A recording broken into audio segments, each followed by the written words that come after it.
आज हम लोग इस्लाम की कहानी के ऊपर चर्चा करेंगे और समझने की कोशिश करेंगे कि इस्लाम धर्म क्या है, इसके मूलभूत सिद्धांत क्या हैं और इस समय दुनिया में जो बहुत सारी क्राइसिस चल रही हैं जिसके पीछे इस्लाम को रिस्पॉन्सिबल माना जाता है, तो क्या वाकई ऐसा है या ये सिर्फ एक गलत फहमी है। काफी लंबी बातें हैं ये सब, इसलिए हो सकता है कि ये वीडियो कई सारे पार्ट्स में हो, क्योंकि एक लेक्चर में ये बता पाना पॉसिबल नहीं हो पाएगा। सबसे पहले तो आपको ये समझ लेना चाहिए कि व्हाट इज इस्लाम। इस्लाम आखिर है क्या? रिलीजन, कल्चर, रिचुअल या anything else? Islam is the way of living with the love and peace. इस्लाम नियत है जो मोहब्बत और शांति चाहता है। अगर हम लोग इस्लामिक इंफॉर्मेशन को कलेक्ट करने के लिए हिस्टोरियंस की मदद लें, इतिहासकारों की मदद लें, तो कहानी कुछ अलग हो जाएगी। अगर कुरान पाक की मदद लें तो कहानी एकदम अलग हो जाएगी। इसलिए मैं आपको दोनों ही दिशाओं में, दोनों ही धाराओं में समझाने का प्रयास करूंगा कि इस्लाम क्या है। ऐसा माना गया कि खुदा ने इस दुनिया, इस जहान को बनाया और समय समय पर अपने कुछ दूतों को इस धरती पर भेजा ताकि वो लोगों को मैसेज दे सकें,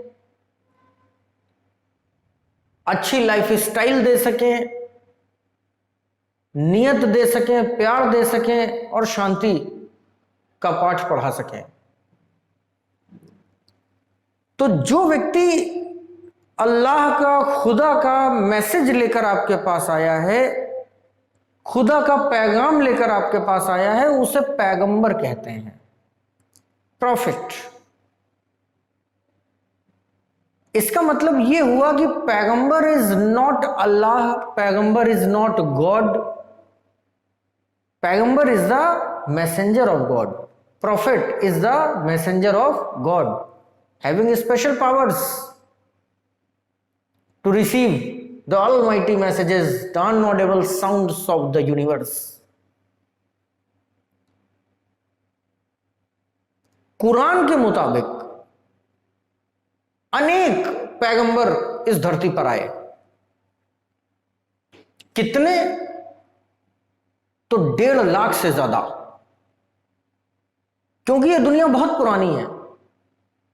समय समय पर अल्लाह के मैसेज देने के लिए, खुदा के मैसेज देने के लिए लोग आते ही रहते होंगे। सबको याद रख पाना पॉसिबल नहीं है। एक किताब में सबका जिक्र कर देना, सबका उल्लेख कर देना, यह भी पॉसिबल नहीं है। इसलिए according to Islam, according to Quran, 4 major prophets को याद रखा जाता है। ठीक उसी तरीके से जिस तरीके से सनातन धर्म के अंदर विष्णु के 10 अवतारों को याद रखा जाता है। ऐसा माना गया कि जो पहले प्रॉफिट थे, आदम, दुनिया की शुरुआत जिन्होंने की थी, अल्लाह का पहला मैसेज, अल्लाह का पहला संदेश लेकर के आए थे, वही पहले प्रॉफिट थे, वही पहले पैगंबर थे।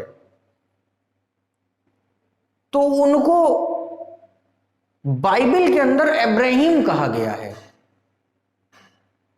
आप लोगों ने सुना होगा कि हर धर्म में दुनिया की शुरुआत करने वाले लोगों के बारे में जानकारी मिलती है और सैद्धांतिक रूप से सब अलग है। जैसे कि सनातन धर्म में मनु और शत्रुपा हैं, तो इस्लाम में आदम और हव्वा हैं, तो अकॉर्डिंग टू बाइबल क्रिश्चियनिटी में एडम और स्मिथ हैं। तो इसी क्रम में जो पहले प्रॉफिट रहे जिन्होंने दुनिया की शुरुआत करी वो रहे अब्राहिम। इसलिए ये जो रिलीजन है is not Islam, it is Abrahamic branch. Abrahamic branch है। तो पहले हो गए अब्राहिम। अब्राहिम को मानने वाले इस दुनिया में बहुत कम लोग हैं अब, और हैं भी तो बहुत परेशान हैं, संख्या बल में बहुत कम है।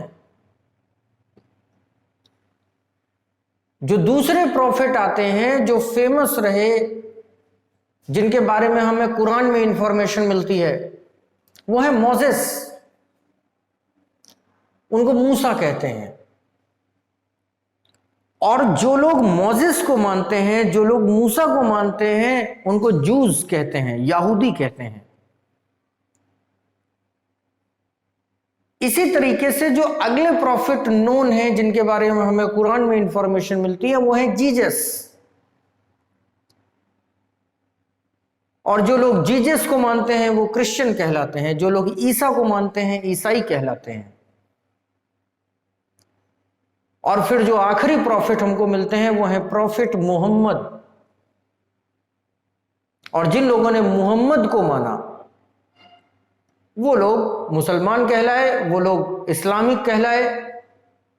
इस्लाम धर्म यहां से शुरू होता है।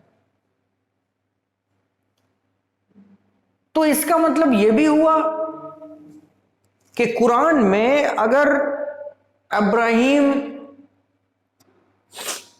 मोसेस, जीसस और प्रॉफिट के बारे में इंफॉर्मेशन है, तो इस्लामिज्म में ये चारों पूजनीय होंगे, वर्शिपेबल होंगे। Yes of course. लेकिन फिर भी क्या रीजन है कि यहूदी और मुस्लिम एक दूसरे की जान के दुश्मन हैं, ईसाई और मुसलमान एक दूसरे के जान के दुश्मन हैं? क्या रीजन है? जब सब एक ही ब्रांच के हैं, तो एक ही परिवार के हैं। तो miss interpretation of religion, this is called. धर्म की गलत व्याख्या। मैं हमेशा कह रहा हूं कि धर्म कोई बुरा नहीं होता है, मानने वाले बुरे हो सकते हैं। तो इस प्रकार से आपको अब्राहिमी ब्रांच समझ में आ गई होगी कि जो अब्राहिम रिलीजन है उसके अंदर अब्राहिम, मोसेस, प्रॉफिट, जीसस और प्रॉफिट आते हैं। अब ये जो प्रॉफिट मोहम्मद हैं, जिन्हें हम लोग सरल भाषा में पैगंबर मोहम्मद कहते हैं, जिन्होंने इस्लामिज्म की शुरुआत करी, इनके बारे में कहा गया कि he is the last profit. ये आखिरी पैगंबर हैं, इनके बाद अब कोई पैगंबर नहीं आएगा। ठीक उसी तरीके से जिस तरीके से विष्णु के 10वें अवतार कली के बारे में कहा गया कि अब कली के बाद कोई 11वां अवतार नहीं आएगा।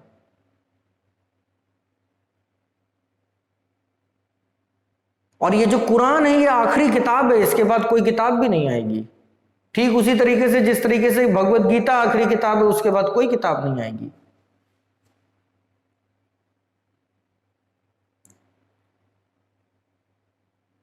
तो ये कहानी इस्लाम की शुरू होती है मक्का शहर से।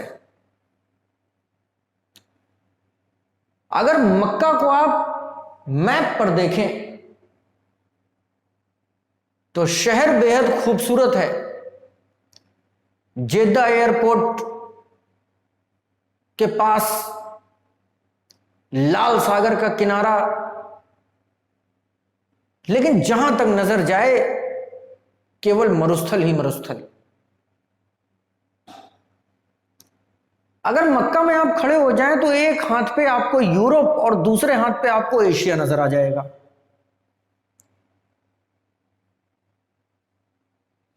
और 5वीं शताब्दी में जब इस्लाम यहां पर आता है तो एशिया और यूरोप में दोनों ही जगहों पर क्राइसिस चल रही थी।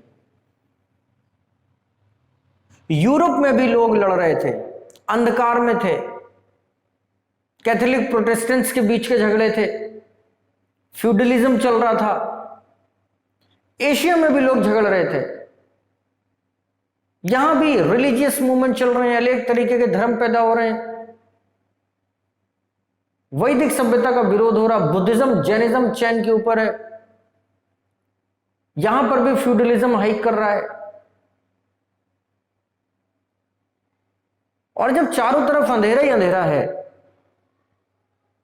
तो वहां पे एक क्षमा जलती है, इस अंधेरे को दूर करती है, दुनिया को रोशन करती है, और इस क्षमा का नाम था इस्लाम। मक्का में 570 एडी जन्म होता है प्रॉफिट मोहम्मद का। इनके जो वालिद थे खजूर इत्र सुगंध के व्यापारी थे, रेड सी के सहारे से, लाल सागर के सहारे से यूरोप भी जाते थे, एशिया भी जाते थे, कश्मीर तक का उल्लेख कुरान के अंदर है, और कश्मीर को जन्नत जैसी जमीन कहा गया है। तो इसका मतलब कश्मीर तक की जानकारी थी लोगों को। और बालक मोहम्मद ये देखा करता था कि अरब में कितनी गरीबी है,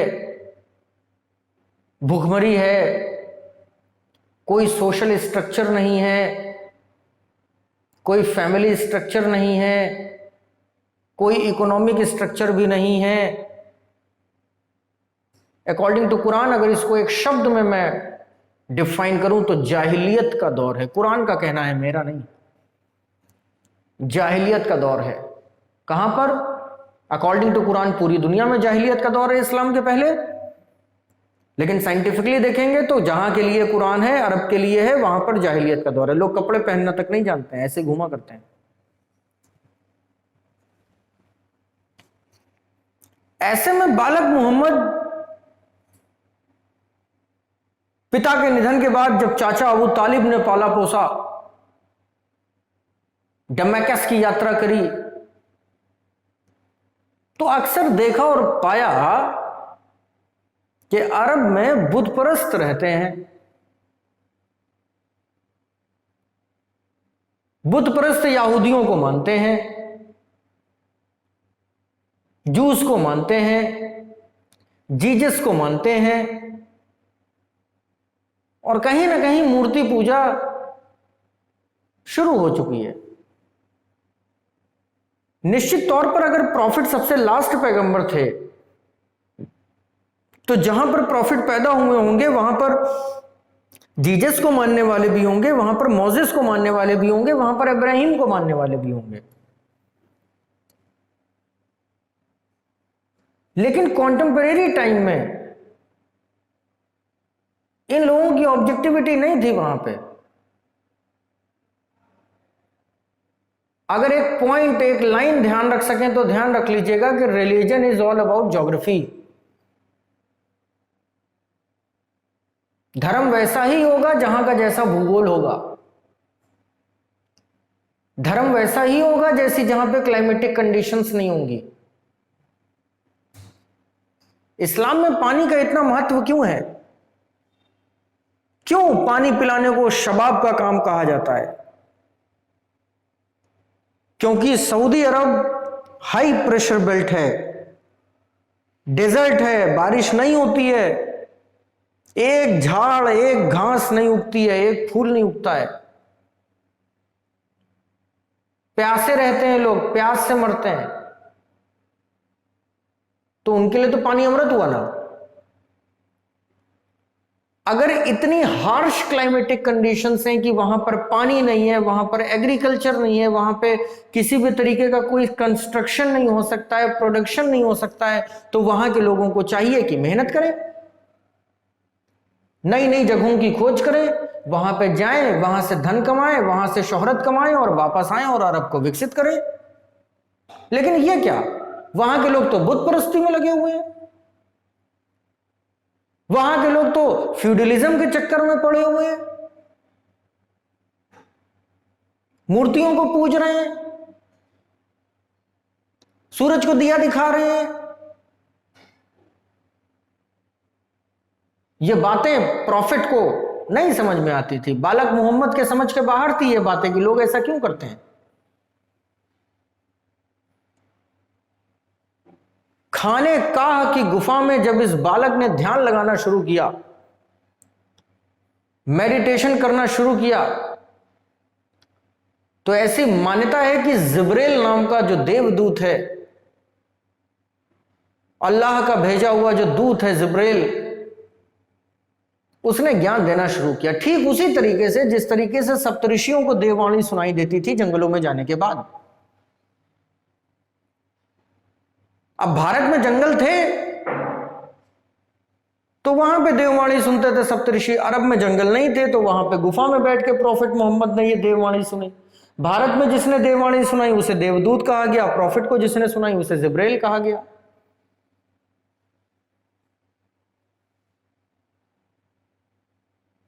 और जब सीख लिया उन्होंने पूरा ज्ञान, तब लोगों को समझाने की कोशिश करी कि मूर्ति पूजा बुरी नहीं है, बस ये तुम्हारे लिए नहीं है। सूरज की पूजा, नदियों की पूजा, पेड़ों की पूजा बुरी नहीं है, बस ये तुम्हारे लिए नहीं है। और अरेबियन लैंग्वेज में इसे कहा जाता है हराम। बुद्ध परस्ती हराम। व्हाट इज हराम? हराम स्टैंड्स फॉर प्रोहिबिशन? नो। कोई कह दे आपसे कि हराम का मतलब होता है रोक, हराम का मतलब होता है बैरियर, हराम का मतलब होता है प्रोहिबिशन, तो अनपढ़ है वो। हराम का मतलब है आपके लिए नहीं है वो। इंडिया में जहां पे एग्रीकल्चरल लैंड है, जहां पे हैवी प्रोडक्शंस हैं, जहां पे सूरज की रोशनी से फसलें पकती हैं, जहां पे बारिश के पानी से धान उगता है, वहां पे ये सब पूजिए, नो प्रॉब्लम। लेकिन अरब में ये सब पूजने से क्या होगा? कुछ नहीं, हराम है। तो क्या इस्लाम में शराब को बुरा माना गया? नो। रशिया के अंदर वोदका नहीं पियोगे तो मर जाओगे, ठंड लग जाएगी, वहां पे vodka is a medicine. Northern Atlantic countries में, आर्कटिक सर्कल में स्कॉच नहीं पियोगे तबियत खराब हो जाएगी, मर जाओगे, वहां पे भी मेडिसिन। ग्लेशियर्स के ऊपर हमारे सैनिक तैनात हैं, उनके साथ भी हेल्थ इश्यूज, मेडिकल इश्यूज हो जाते हैं। हॉस्पिटल में प्रिस्क्राइब्ड मेडिसिन है रम, रेगुलर यूज मेडिसिन। तो ये बुरी कैसे है? नहीं है बुरी। लेकिन क्या इसकी जरूरत अरब में है? नो। इसलिए हराम है, आपके लिए नहीं है, बुरी नहीं है। शराब को बुरा नहीं कहा इस्लाम में, आपके लिए नहीं है। और जो चीज आपके लिए नहीं है वो चीज हराम है, ना कि बुरी है। धीरे धीरे लोगों को ये बातें समझ में आने लगी।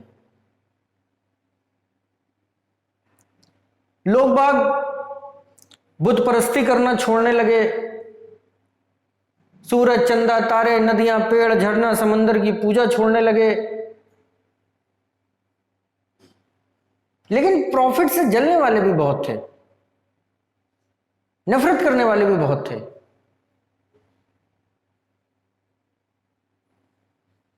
तो मक्का शहर में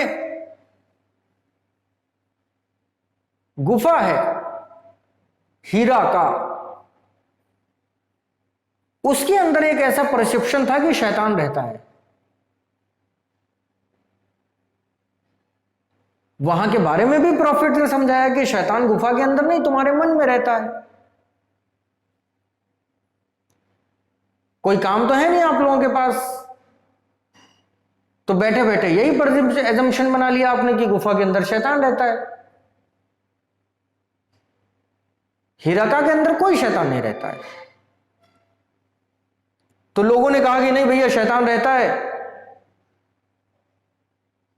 और अगर तुम्हें लगता ही कि नहीं रहता है तो जाके दिखा दो, खा जाएगा तुमको भी। तो बोले ठीक है कि मैं जाता हूं, देखता हूं कि मुझे खा जाएगा कि नहीं। लोग गए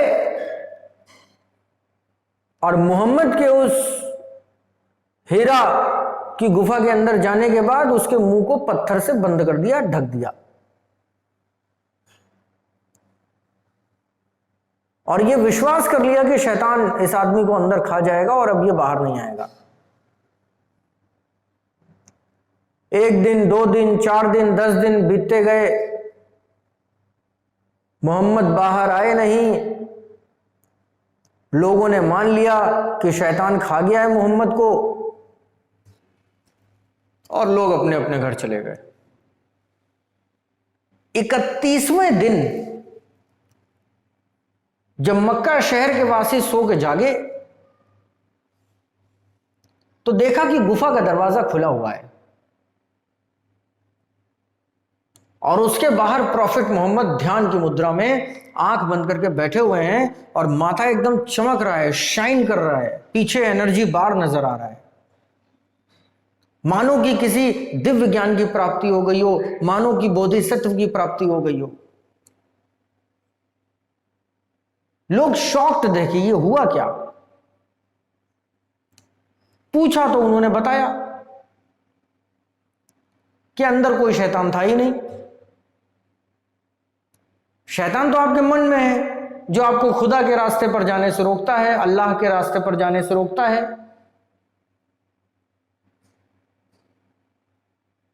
लोगों ने यह भी पूछा कि तुमने किया क्या 30 दिन अंदर। तो 30 दिन अंदर वही किया जो रमजान में आप 30 दिन करते हैं। उसी उपलक्ष्य में रमजान मनाया जाता है। यह साल था 622 का, 622 का। और इसी घटना के बाद प्रॉफिट की जय जयकार होने लगी, लोग बाग उनके साथ हो गए और इस्लाम की शुरुआत का वर्ष इसको माना जाता है। लोगों ने बुत परस्ती छोड़ दी, बुत परस्ती त्याग दी और यह विश्वास कर लिया कि शैतान किसी गुफा के अंदर नहीं है, शैतान हमारे मनों में है जो हमें अल्लाह के रास्ते पर जाने से रोकता है। अपने सभी फॉलोअर्स, अपने सभी सपोर्टर्स को लेकर के प्रॉफिट एक यात्रा करते हैं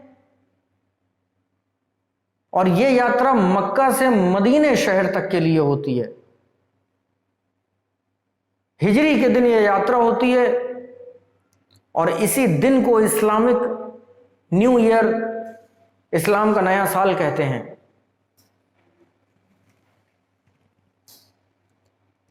इस्लामिक कैलेंडर का पहला महीना मुहर्रम इसी उपलक्ष्य में सेलिब्रेट होता है। मदीने से स्वतंत्र साम्राज्य की स्थापना की जाती है। बुत परस्तों के खिलाफ युद्ध शुरू होते हैं, कई लोग मारे भी जाते हैं और अपने रिलीजियस नॉलेज को इसी तरीके से प्रॉफिट आगे प्रचारित प्रसारित करते हैं और इस्लाम चल पड़ता है। लेकिन प्रश्न यह पैदा होता है कि वो ज्ञान आखिर था कौन सा जो खाने काह के अंदर मिला। वो कौन सा ज्ञान था जो हीराका के अंदर मिला। जिंदगी भर मेडिटेशंस के नतीजे क्या हुए। It is called the philosophy of Islam. Art and culture की सीरीज में मैं आपको प्रॉफिट की जीवनी नहीं सुना रहा हूं, ना मैं आपको प्रॉफिट की कहानी सुना रहा हूं। मैं आपको इस्लाम समझा रहा हूं कि व्हाट इज इस्लाम। और अगर आपको इस्लाम समझ में आ गया तो मध्यकालीन भारत का इतिहास आपकी मुट्ठी में होगा। Without understanding of Islam it is not possible to understand the history of medieval India. तो वो ज्ञान आखिर था क्या जो प्रॉफिट को मिला था। अब बारी है उस ज्ञान को अरब की जनता को बताने की, समझाने की, उनको सही रास्ते पे लाने की, अल्लाह का रास्ता दिखाने की। और वो ज्ञान एज इट इज कुरान की भाषा में, कुरान की लैंग्वेज में मैं आपको बताता हूं।